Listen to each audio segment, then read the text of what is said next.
I'm Joan and I'm an addict. And I'm actually a little excited to hear some West Coast recovery this weekend. I'd like to welcome the out-of-town speakers that have traveled a long distance to come share with us. Like Karen said, I'm from New Jersey. And I moved here 11 years ago. I'm originally from New York. And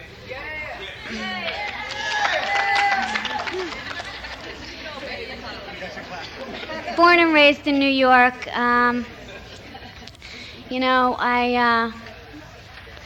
Okay, God, do your stuff.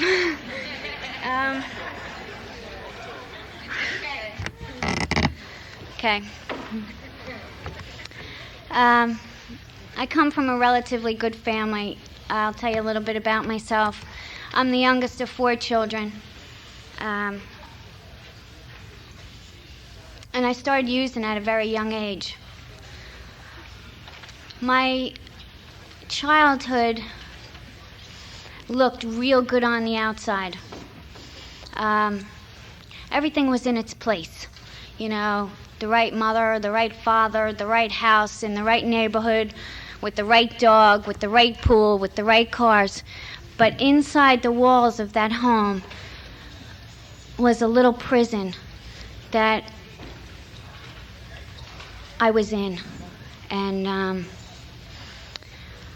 my first drug of choice I can remember as a small child was fantasy.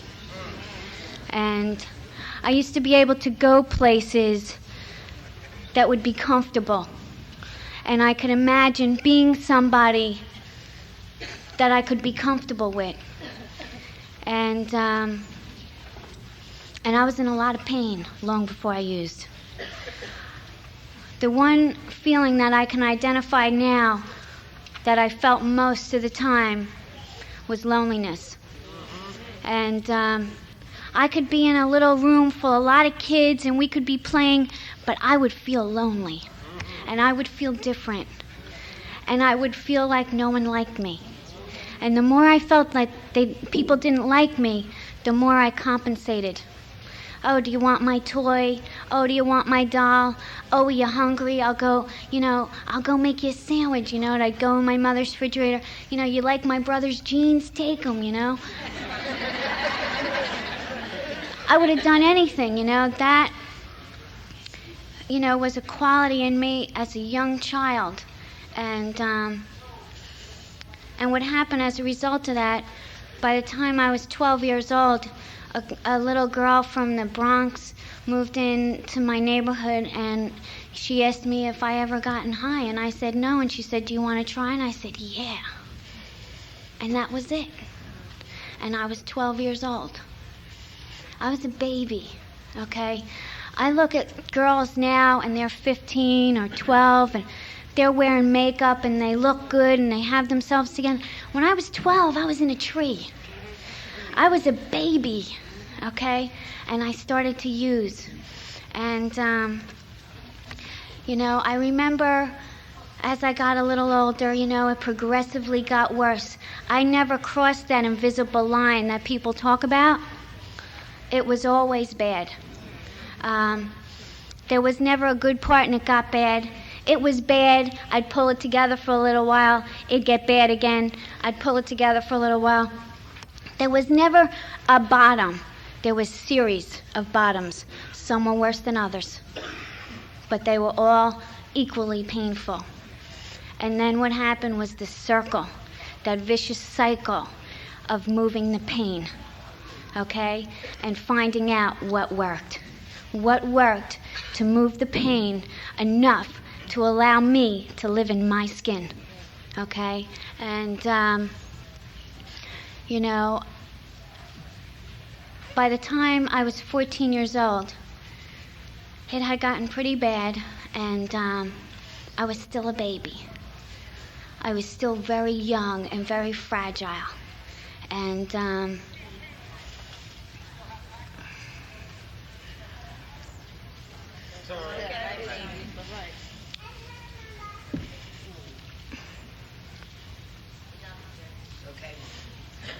And I remember being in a house with my girlfriend and this guy who was much older than us.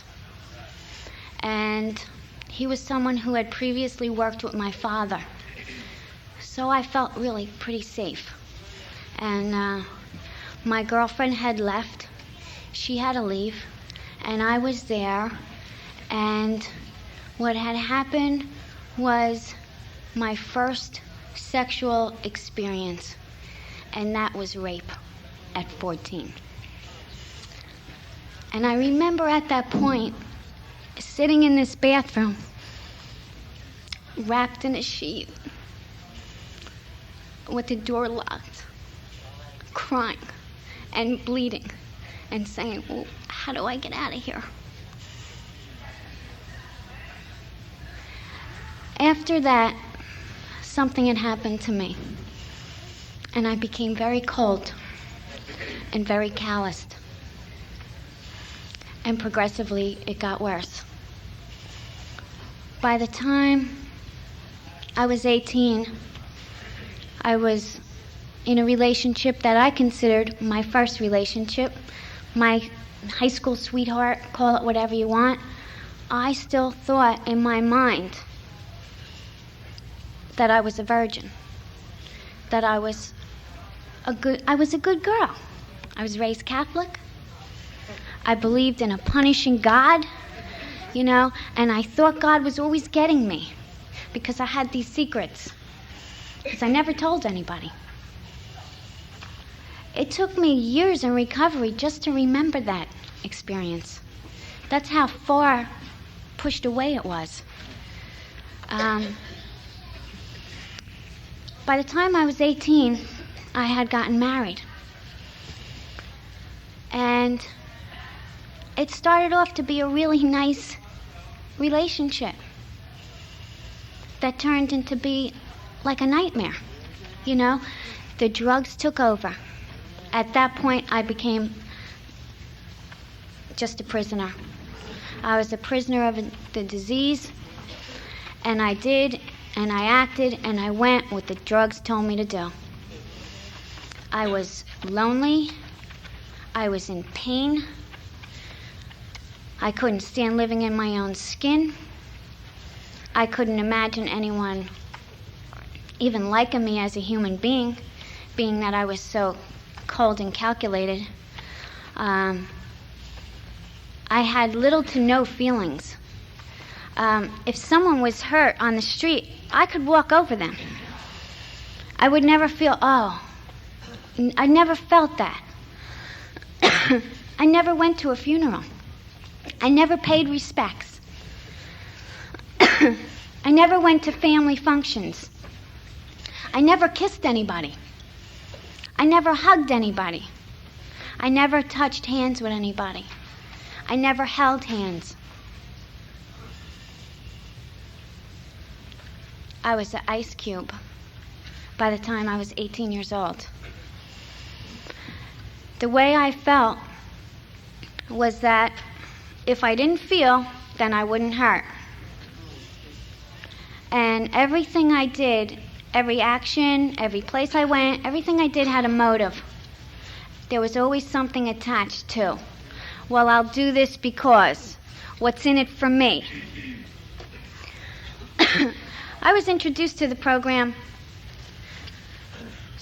I was 17, I was 18, I was 19. I used to get literature in the mail from another fellowship. And I used to look inside the literature to see maybe if there was a check somewhere inside.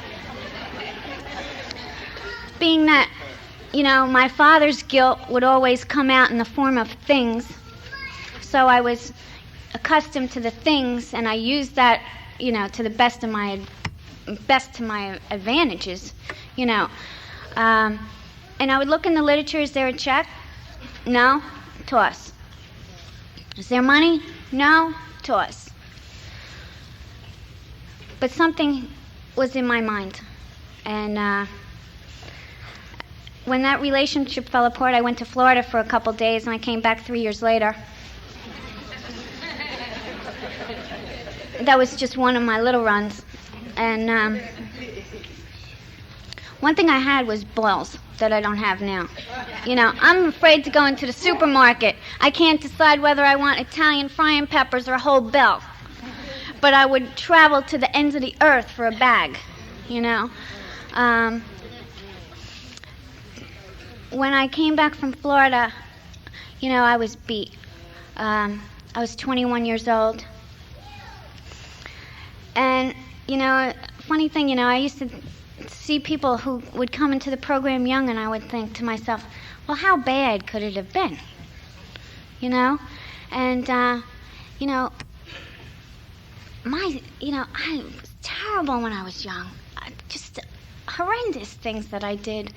And when I came back, a funny thing had happened to me. You know, some of those things that you think you could never live with, one of those things that I thought I could never live with had happened. I ran over, I had hit a pedestrian while I was driving. And he was an Olympic runner.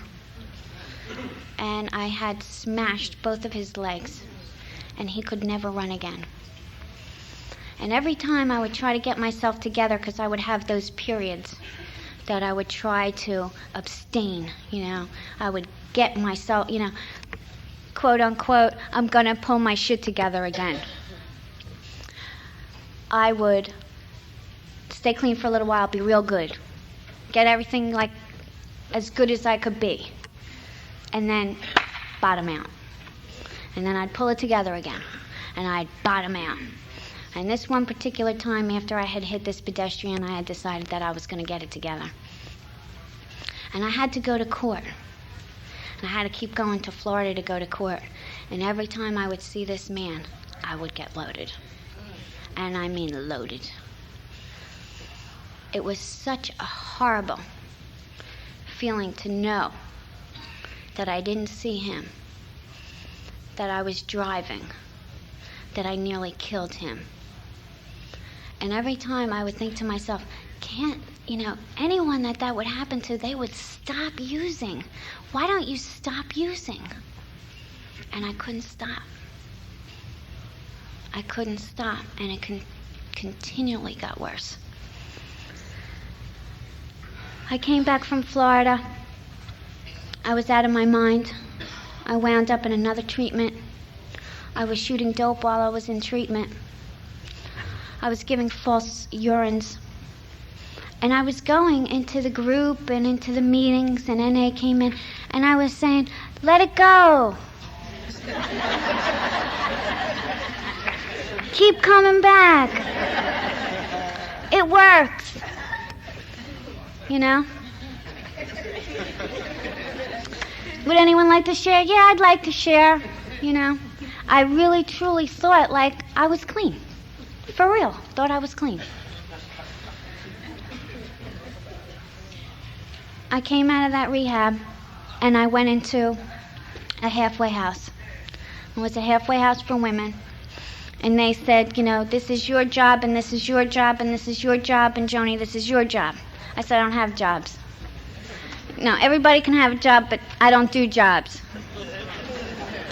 No, Joni, you're going to shovel the garbage into plastic bags and carry it to the end of the street. No, this chick don't shovel garbage. With my fingernails and my shoes, I don't shovel no garbage for nobody. I just won't have it. So days went on. Next thing I know, I'm cooking for 19 people. I'm doing dishes from here to that foyer and back for people. I'm doing the dishes. I'm scrubbing the floor. And I'm on the floor, and one day I said, what the fuck am I doing here?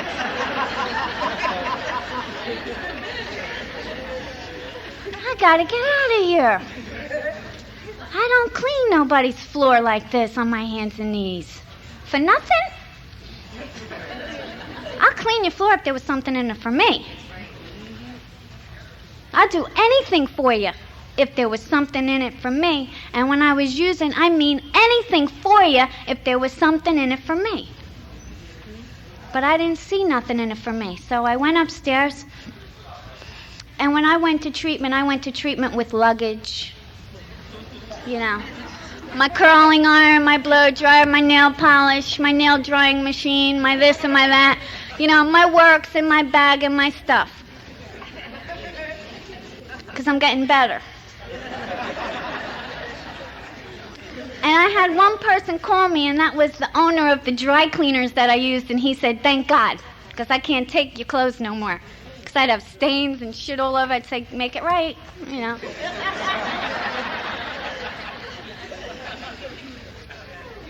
So I said to the girls, I said, here, you can have my clothes, you can have my curling iron, you can have my this, you can have me that. I'm out of here. Down the fire escape I went, and down the street I went, right past the garbage and down the street. And I had met somebody in Atlantic City. And I knew, I could tell, the way he was looking at me, that he would come get me. So I called him, of course.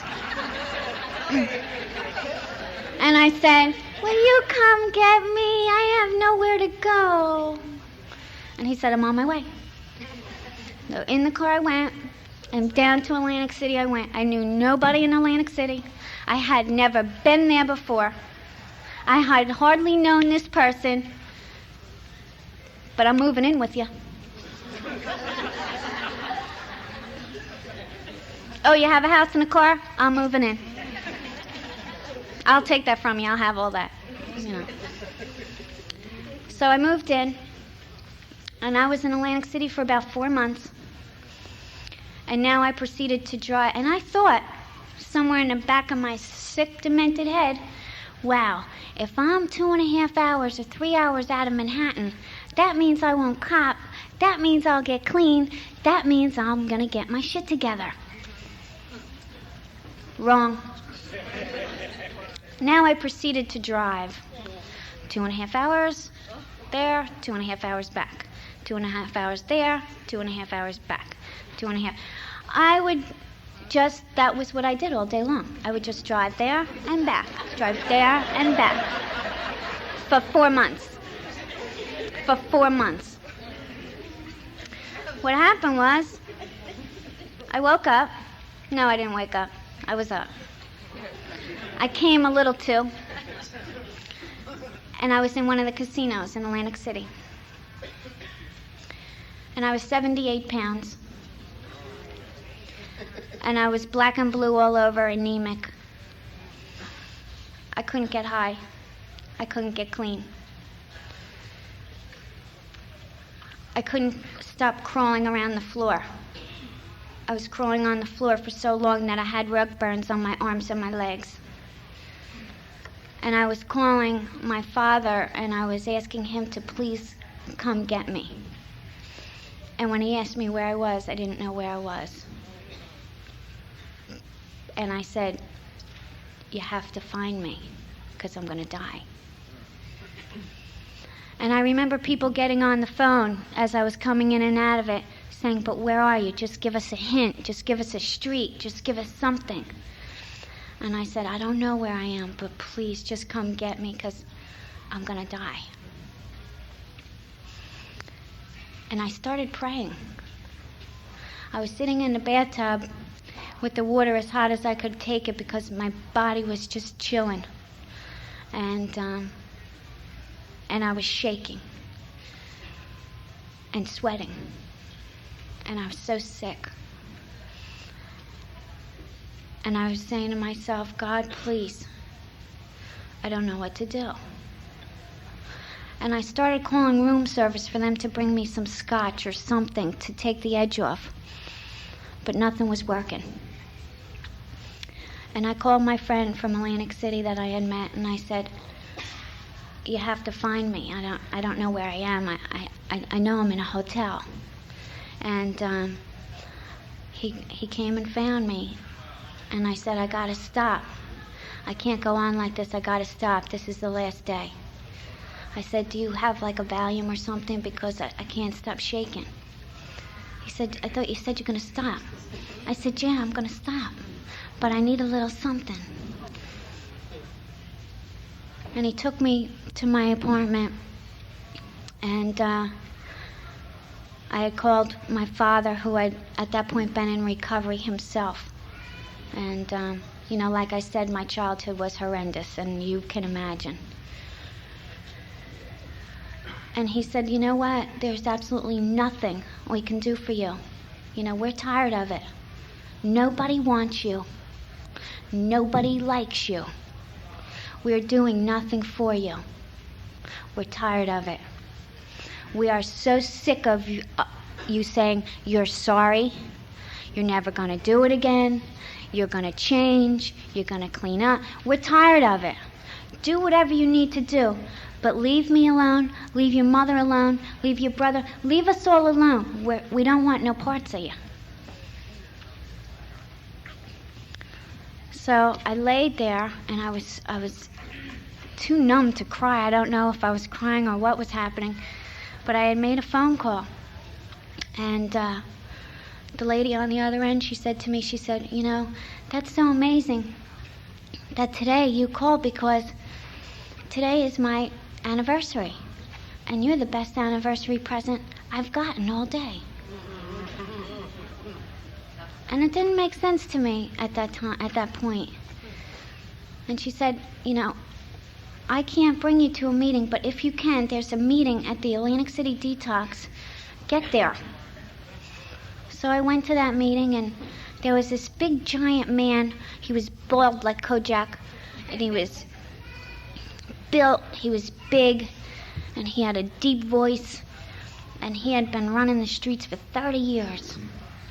And I identified with everything he said. And I said, oh my God, I'm so sick. I'm identifying with this man who's old enough to be my father. So I said to someone after the meeting, I was crying my eyes out. I just couldn't stop crying. And I said to someone, where do I go? And they said, tomorrow. Make sure you go to that Atlantic City meeting tomorrow. So I went home. You know, I was clean. I smoked hash. And I went to that very next meeting. And I'm sitting in that meeting, and a woman gets up, and she's celebrating her 10-year anniversary. And she's sharing, and she was talking about killing people, and she was talking about anger, and she was talking about hate, and she was talking about being so empty and cold, and she was talking about such a horrible childhood. And, you know, she was talking about some things that I could relate to. And I sat there and I started crying my eyes out. And I started crying so hard that my body was shaking and I couldn't catch my breath. And I was that kind of crying, like bawling my eyes out. And my friend went up to her after the meeting and said, do you think that maybe you can help my friend? She's like back there falling apart. And the woman said, sure, where is she? And she came back, and you know, it was Barbara Blaze. And she came back to me, and she said, you know, what's going on? And I told her everything that was going on, and I said, I think I need to go into a hospital. You know, I think I need medical attention. And she said, oh, no. No. You've done that before. We know about your medical attention and your medications. You're going to do it my way this time. Who would argue with her? You'd have to be an asshole to argue with Barbara Blaze. That's all right. She said, no, we're going to go to my house. I said, well, I'm really not in a social type of state of mind. You know, I was shaking all over. I was like brutally just beaten up by my own hand. So I went to her house. I wasn't going to argue. And she said to me, she said, I understand that, you know, you need help, but I have somewhere else in mind that I think you would feel more comfortable. So I said, sure, you know, I'll be whatever you say, you know. So she took me that next night, it was a Monday night, to the All Seasons Marina meeting in Ocean City. And it was my first NA meeting. And it was the best day of my life. You know, it was the best day of my life. When I had first got clean, was just a small amount of people. There was no literature, there was no basic text, there was very little. All we had was the therapeutic value of one addict helping another. And you know what? It worked. You know.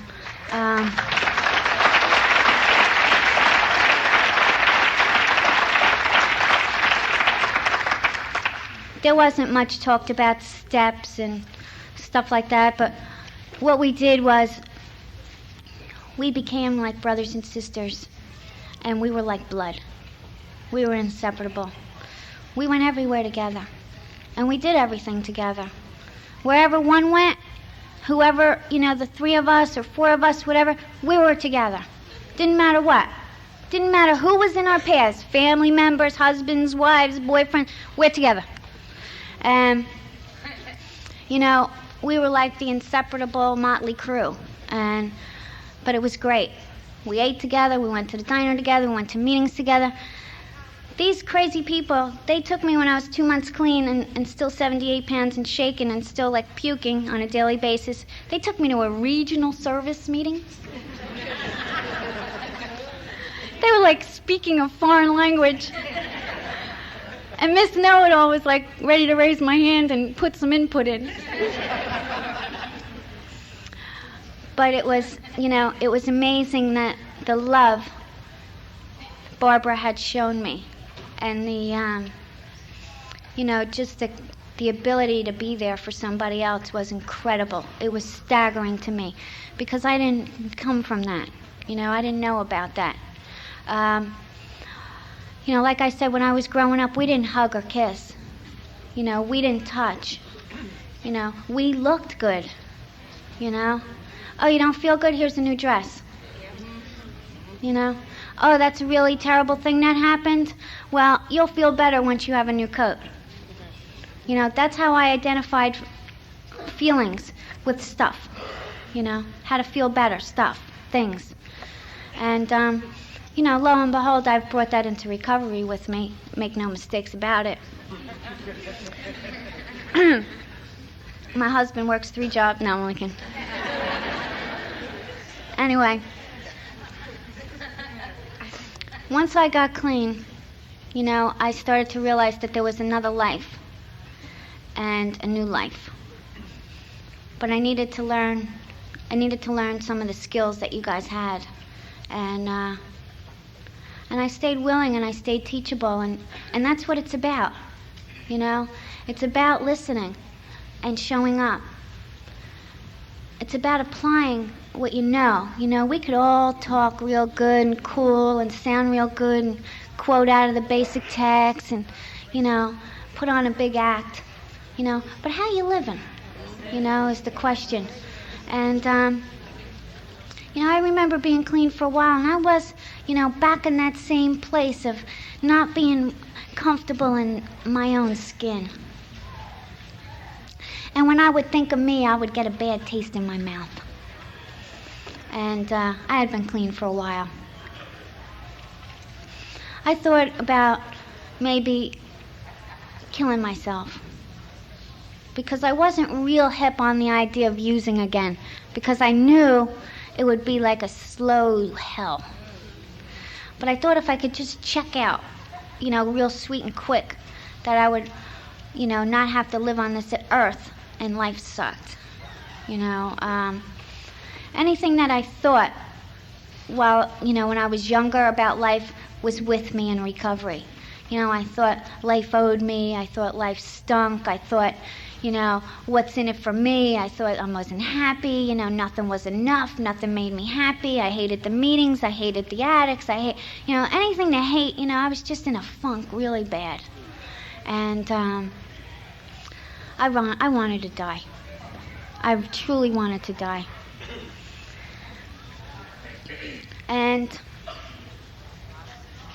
a friend of mine had called me and said, a woman's coming in from California, and would it be okay if she stayed at your house?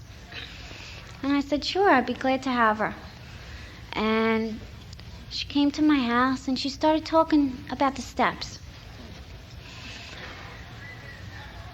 And in about 15 or 20 minutes, I just started rambling off my whole life to her. And blah, blah, blah, blah, blah, blah, blah, blah, blah, and this and that, and this and that, and this and that. You know, it was like, it just clicked right away. I felt safe. I felt like I was in that safe place. You know, like, I felt that warmth. I felt comfort, you know, that I hadn't felt in a long time. I felt this comfort, this presence of this person. Just put warmth on me. And she liked me, you know. She's going to want this tape. Hi, Sydney, I love you. And she started talking to me about the steps. And I started to identify with them. I could get in touch with the fact that I had a disease that was kicking my ass. For the very first time. I walked around for 3 years clean thinking I had a moral deficiency. I thought I was a bad person, and you can make a bad person good. And what's the sense of staying clean? Because I'm nothing but a piece of shit. I was a piece of shit, and when you clean up a piece of shit, you still got a piece of shit.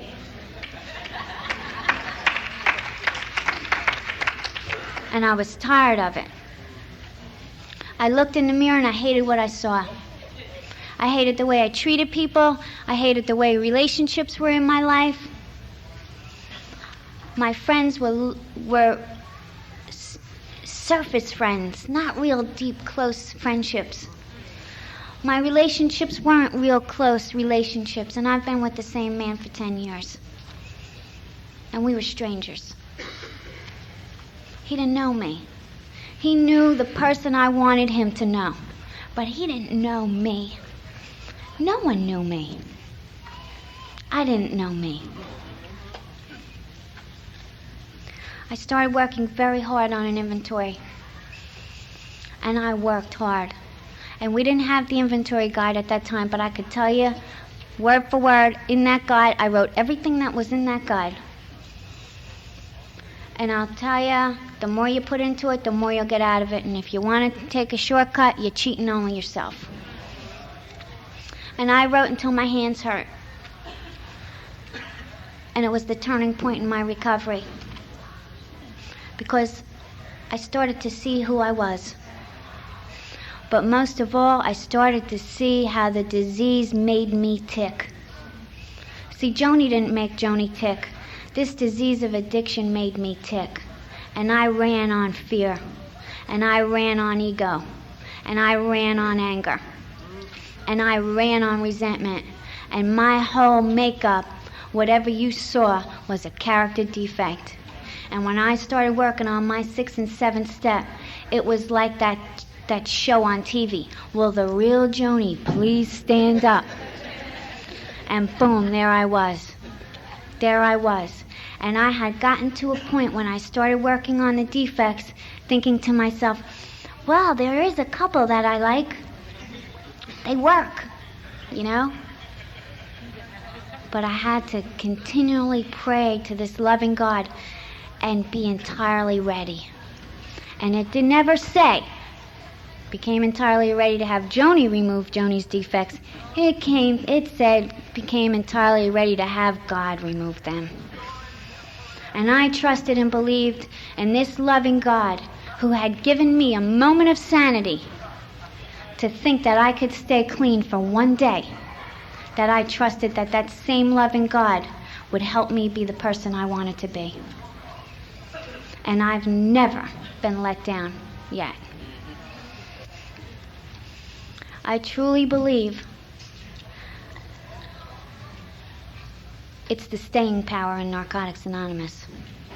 And I'm lying. I am a very judgmental person. I was going to say I'm not. No, I am. I'll call a spade when I see it. Spade is spade. If you're not working these steps, man, you're going. You're either staying or you're going. And if you're working your ass off, and I don't care what you're doing. I don't care if you're robbing a bank. If you're vigilant and you're really trying to plug away at these steps, you're staying. And if that same person is robbing a bank and not plugging away, he's going. We didn't come in here to be saints. And God knows I'm not one. I've made plenty of mistakes in recovery. I've had to make amends clean that some people have a hard time making for shit they did using. I know what it's like not working the steps. I'm another person. I'm a different person. I am not the same person that walked into these rooms 10 years ago. I wouldn't want to look at that person. I wouldn't spit on the person that walked into the door 10 years ago. I was a piece of shit. For real. I had little to nothing going for me. The only thing I did have was I had the ability to make the outsides cute enough to get me by. Just to get me by. To get me where I needed to go. But I had nothing in here. I had nothing. I was empty. And the more I worked these steps, and the more I filled these voids inside of me with this loving God, the more I became the person I always wanted to be. And I didn't know how that was going to be. I would have liked that, okay, Joni, before you work the steps, you're going to be like this, and after you work the steps, you're going to be like that. Well, I would have something to compare it to and go, oh, okay. How much does that cost? Okay? But you have to do it in a blind way. It's a blind faith. And you look at someone, or you get a sponsor that you admire in all areas. And you like the way they live. And whenever I get myself into a situation that I don't know what to do, I always try to be what I would admire in somebody else. If I could look at somebody else and say, boy, I love that courage, or I love that dignity, and try to incorporate that into my life to be the person that I can be. I learned very slowly, how to open up and how to love and how to care. And it's been a slow process, okay? Because, it goes up and down. Some days are better than other days. I was clean. I was 5 years clean, and I was, in the same relationship that I had been in, and, it was time. I figured, let's get on with our lives. I want to have a family and settle down and do all the things that society's morals and standards expect of us to do. We live by a different set of rules, us addicts. We can't compare ourselves ever to the outside world. And man, I wanted to be normal in the worst way when I was 5 years clean. I just wanted to be normal. I wanted a little house and a little car and a little dog, and I wanted to wear a little dress. I wanted to go food shopping with coupons.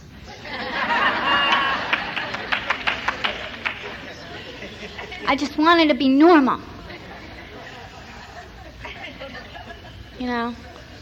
I used to try to put shorts on and a ponytail, be normal in the supermarket. And I would feel bad every time someone would cut me off with the cart, and I'd think, a fucking bitch.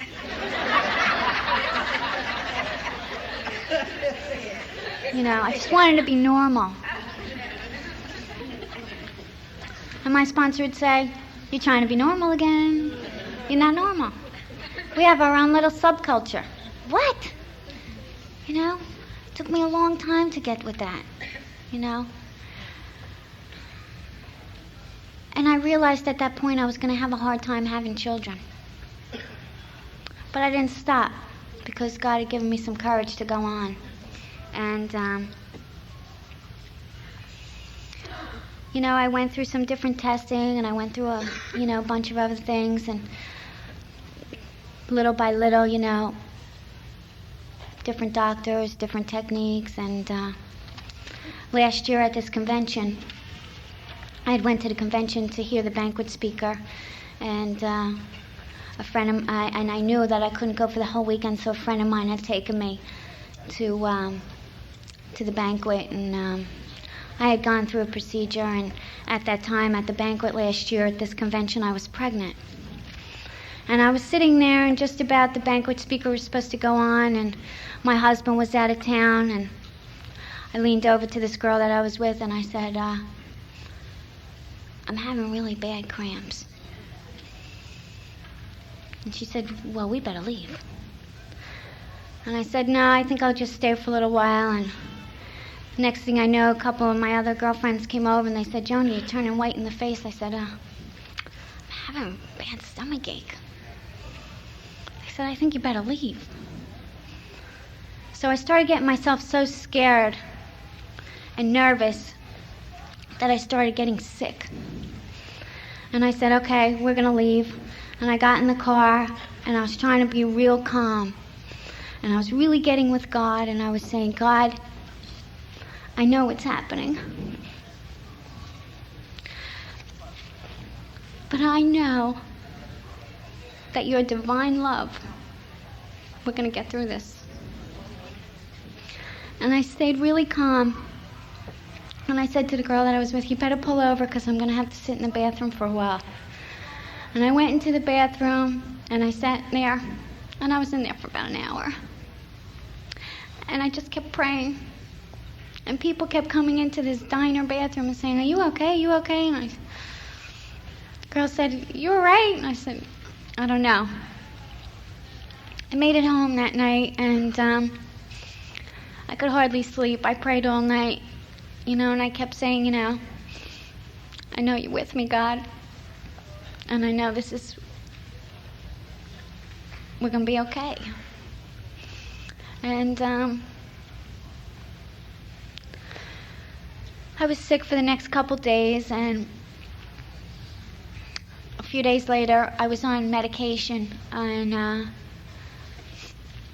from the doctor to hold the pregnancy. And what that did was, after the baby had died, it had stayed inside of me for a few more days. And the pain in my stomach and my legs. And I remember leaving the convention and thinking to myself, you're just going to walk through this. And I got to my house, and, I had lost the baby, and I had said to this friend of mine, I said, call everybody and don't have anyone call me for a few days. I need to pull myself together. And I sat in this chair in my living room, and I talked to God for about 3 days, and I just rocked back and forth like I was cradled in his arms. And every now and again I would just start screaming with pain. And I didn't know how I was going to get through it. But I kept saying, God, I know you're going to carry me through. And it probably was the most difficult, the most painful, the most horrendous, degrading feeling I have ever felt in my life. If I could spit into like a ceiling fan and just have spit just come all over me, that's how I felt. Like I skeeved myself. I couldn't wash this feeling off of me. That I felt so pathetic. And I was sickened by my own skin. I didn't feel like a woman. I felt like shit. I can't even put into words how disgusting I felt. I wish I could have taken a razor and just carved my own skin off of me. And I called my sponsor every single day. Every single day. And some days I would just scream, oh my God, I can't believe this. And all of a sudden, every day, 3 months, every day I cried. Every day. Either I would wake up and tears would be coming down my face, or I'd go to sleep crying, or something would happen in the course of a day and I would start sobbing. But all of a sudden, one day went by, and I went to sleep and I said, thank you, God, I didn't cry today. And I was able to walk out of my house with some dignity. And that was through just constant working with this loving God on being able to love myself again, being able to forgive myself. And we could la-di-da in and out of the meetings, and we could hit some conventions and get a little boost of recovery, and we can do this and that and talk to a few people. But I'm talking about internally, gut-wrenching recovery. I am talking about going so deep within yourself and truly getting better. Truly getting better. And coming to a place where no matter what happens, you're going to be okay. That's the essence of the 12 steps. The 12 steps have taught me, very slowly, to be able to love myself where I'm at. And sometimes where I'm at is not a great place, but being able to accept myself and love myself where I'm at. Because I could put expectations on myself that tide can't wash out. Truly unrealistic. And the disease of addiction is so sick, and it wants us dead. And it'll use any way it can to kill us. I had learned through that experience that I was a very sensitive person, and that I have so many other things in my life to be grateful for, and that instead of channeling my focus into the one area of my life that isn't so good, I need to channel myself into areas of my life that are wonderful. And when I share with you this that happened to me, I am not making my tragedy the highlight of my life, because it is not. I share with you from my heart because this is the way that you'll understand that no matter whatever you go through, you can get to the other side if you practice. If you practice this program. Every ounce of me at that point in time wanted to shut down, not call anybody, close my curtains, leave me alone. I just wanted to isolate. But the recovery part of me and the part of the program said, do what you gotta do. You just do what you gotta do. And you get to the other side. And the other side is a better understanding of a loving God. A better understanding of yourself. Gratitude. Self-awareness. Self-esteem. Courage. Dignity. Pride. Not anger. Not bitterness. Not remorse. I'm talking about looking yourself in the mirror and saying, you gave it your all. And you can never, never take that away from me. I was the type of person that would watch the whole world do whatever they needed to do, and I'd watch them right across my eyes because I never had the courage to do it. I would see two people walking down the street holding hands, and I would say, boy, I wish that could be me. I never had the ability to reach out and grab that hand and walk. I was always too locked up in my shit. I never knew how to just put my arms around somebody and need them. A person who is lonely and self-obsessed doesn't need anybody. I was in my own prison in recovery. I was hurting.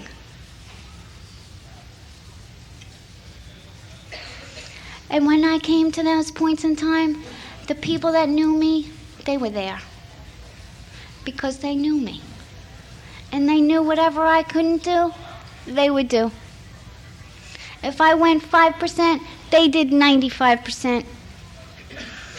If I opened up 2%, they did 98%. They were there. It was the people that carried me through some of the roughest times. The addicts. The addicts. Not the people in the supermarket. Not the people on the job. not my own family, addicts that were there for me no matter what.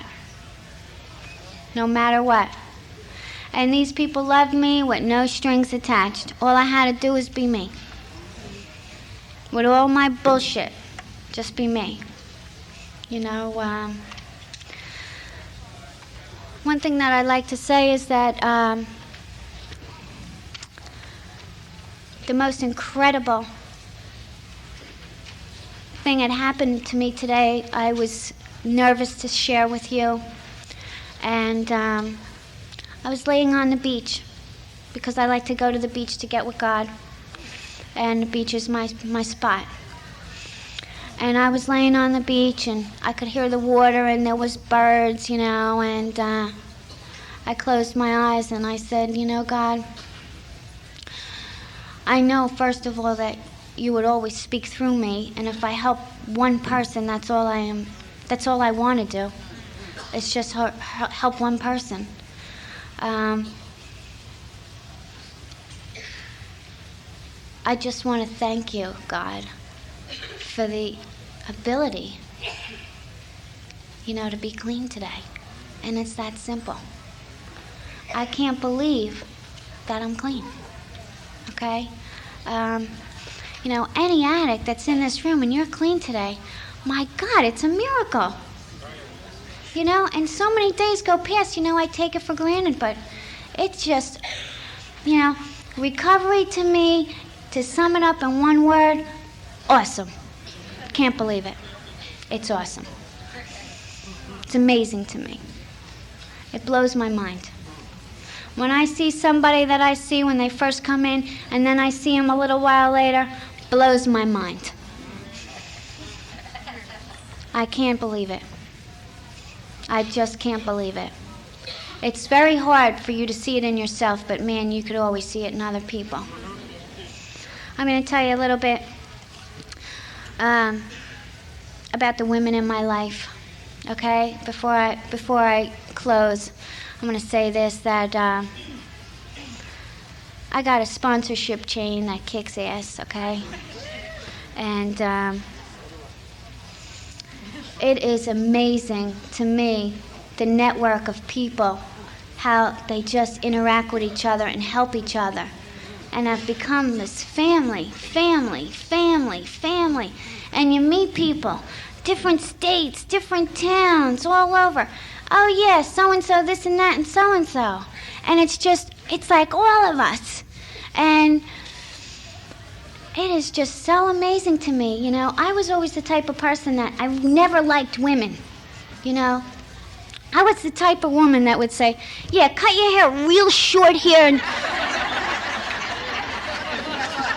it really, really short and just make it purple here. I know it'll look good. Oh, yeah. Oh, no, it looks great like that. No, pull your pants up here, like up here. Oh, that's it. That's great like that. Those shoes, those heels. Do you have any, like, combat boots? Because that's the look. Combat boots with the short bangs. You know, that's the type of woman I was. I didn't want nobody looking good around me, you know. It was just really catty, sick, womanly shit, you know, and I have women in my life today that we love each other so much, you know. We love each other.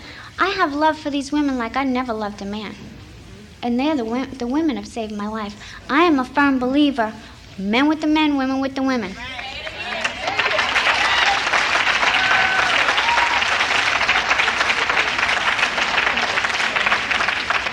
If you want to learn how to be a woman, get a woman to sponsor you. If you want to learn how to be a man, get a man to sponsor you. If you want to play games, do it your way. But I'm going to tell you how I got it. You know, and I got to only tell you my story. I only had a woman sponsor. And I'm not a believer that, oh, when you don't like what she says, time to get a new one. No. No. Time to take some action. Do what she's telling you, take the direction, and get better. And I don't care what they tell you, because it's not about the direction, it's about the willingness. Because God will do the work.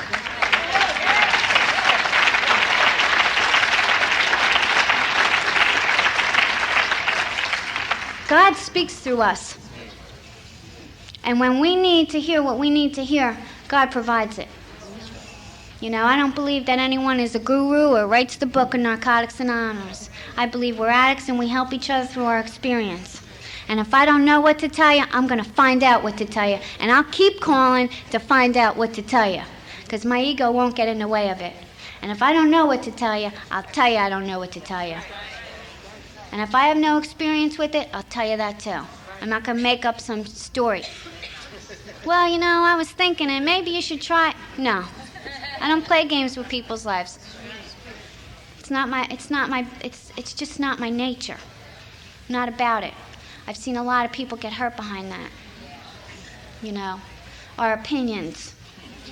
You know, I have opinions. There are 12 of them.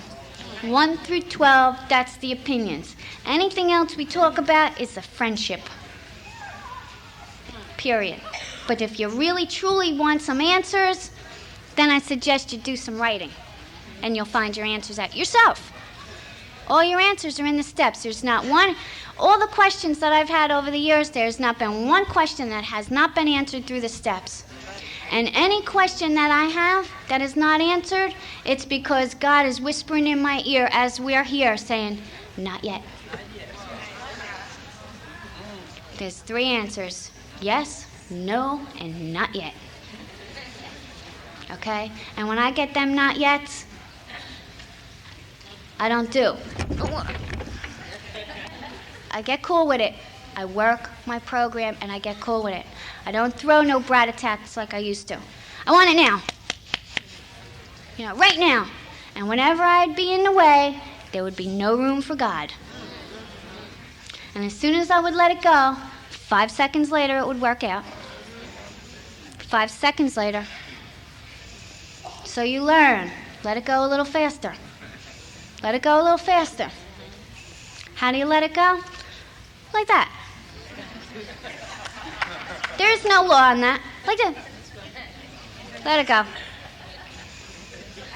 You know, there's no big philosophy. Let it go. You know, we're not going to write a book about letting it go. It's that, like this. Take your shirt off. Let it go. You know? And you don't take it on. You know, we lived our whole lives with taking it on, taking it on. I used to wear everybody's shit like a coat. And I would walk around just wearing the world, you know? And today I don't take it on.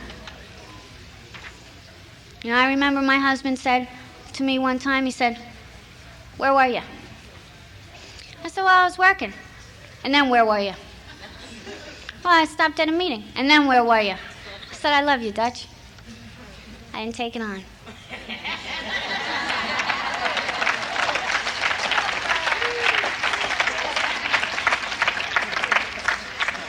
I said, "I love you." And I truly do. Love you with all my heart. I don't know where I'd be today if it wasn't for the people that were here before me, Dutch and Barbara. And that's it, Dutch and Barbara. You know, they carried me like a baby. They nurtured me back to health. And then Dutch swept me off my feet as a newcomer.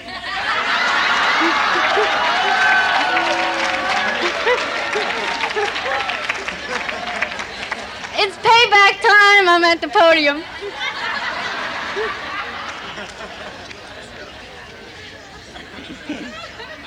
No, truly love New Jersey. It is an honor. You know, it is truly an honor for the state of New Jersey, their convention, to had chosen me to open up the convention as a speaker from New Jersey. I'd like to thank you from the bottom of my heart, you know, and I thank God for the ability to be here. You know, I have this little thing on my mirror, and it says that recovery is not a destination. You know, it's not a place that we arrive to. It's the journey.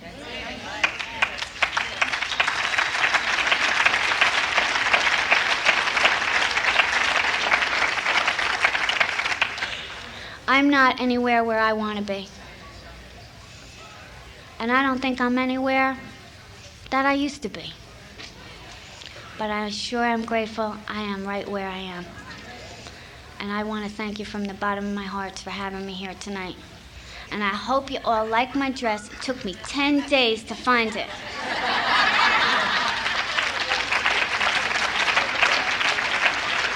I'm still trying to get better in that area. But it's about looking good to feel good for me sometimes. I bought one in the other black, too, just in case the white wasn't right.